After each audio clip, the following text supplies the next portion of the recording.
Friends, आज के इस वीडियो में मैं आपको ये बताने जा रहा हूँ कि कैसे आप अपने Samsung Galaxy F15 Android mobile phone में अगर आपके मोबाइल फ़ोन से कॉल पे बात करते समय अगर आवाज़ नहीं जा रही है, तो इस प्रॉब्लम को आप सॉल्व कैसे कर सकते हैं। आज के इस वीडियो में आपको डिटेल में जानकारी देने वाला हूँ, तो चलिए यहाँ पे वीडियो को हम स्टार्ट कर लेते हैं। देखिए दोस्तों, कई बार ऐसा होता है कि जब भी हम फ़ोन पे बात करते हैं, तो वो फ़ोन पे बात करते समय सामने वाले पर्सन को आवाज़ नहीं जाती। तो इसकी सॉल्यूशन के लिए सबसे पहले मोबाइल फ़ोन को एक बार ना रीस्टार्ट कर लेना है, ठीक है। अगला काम ये करना है, आपके फ़ोन में ये फाइल का ऐप होता है, इस फाइल का ऐप को ओपन करना है। इसमें आपको नीचे ऐप्स का ये वाला ऑप्शन टैप करना है। अगले पेज में आपको सबसे ऊपर इस सिस्टम ऐप का ये ऑप्शन टैप करना है, ठीक है। इस वाले पेज में आप नीचे आएँगे तो आपको ये ऑप्शन मिलता है एंड्रॉइड सिस्टम, इसे टैप करना है। ये सॉरी, गलती से दूसरा ऑप्शन टैप हो गया, ठीक है।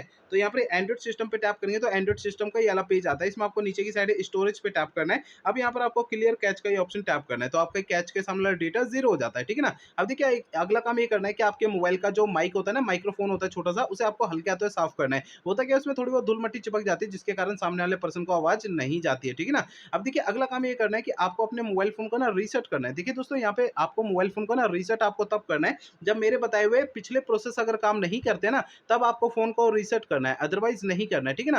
फ़ोन को रीसेट करने के लिए फ़ोन का आप सेटिंग पेज ओपन करिए। सबसे ऊपर आपको इस सर्च आइकन का ये ऑप्शन टैप करना है। यहाँ पे सबसे ऊपर सर्च बार में रीसेट आपको लिखना है। आपको नीचे ना ये ऑप्शन शो होगा फैक्ट्री डेटा रीसेट, इसे टैप करना है। आपका फ़ोन डायरेक्टली आपको सेटिंग में लाएगा। फैक्ट्री डेटा रीसेट का ये ऑप्शन टैप करेंगे तो अगले पेज में सबसे नीचे रीसेट का ये वाला ऑप्शन टैप करना है। इससे आपका फ़ोन जो है रीसेट हो जाएगा और आपकी प्रॉब्लम सॉल्व हो जाएगी। लेकिन फ़ोन को रीसेट करने से पहले 2 बातों का ध्यान रखना है। पहली बात ये ध्यान रखनी है, आपके फ़ोन का जो डेटा है ना, उसका बैकअप ले लीजिए अपने फ़ोन में। और दूसरी बात ये ध्यान रखनी है, आपके फ़ोन की जीमेल आईडी और उसका पासवर्ड आपको पहले से नोट करके रखना है। ये 2 काम आपको पहले करना है, उसके बाद फ़ोन को रीसेट करना है, ठीक है ना? तो मेरे बताए हुए तरीकों से आपकी ये प्रॉब्लम सॉल्व हो जाएगी। अगर मेरे बताए हुए तरीकों से आपकी ये प्रॉब्लम सॉल्व नहीं होती है, तो आपको करना क्या है? देखिए दोस्तों, आपके मोबाइल फ़ोन का जो सर्विस सेंटर है ना, वहाँ पर आपको चले जाना है, अपना फ़ोन वहाँ पे दिखा देना है। ऐसा मैं इसलिए कह रहा हूँ, देखिए हो सकता है आपके मोबाइल फ़ोन के ना हार्डवेयर के अंदर कोई दिक्कत आ गई होगी, जिसके कारण आपके मोबाइल फ़ोन में फ़ोन पे बात करते समय आवाज़ नहीं जा रही है। मैंने आपको इस वीडियो में जितने भी सॉल्यूशन आपको बताए हैं, वो मोबाइल फ़ोन के सॉफ्टवेयर के ज़रिए बताए हैं, ठीक है?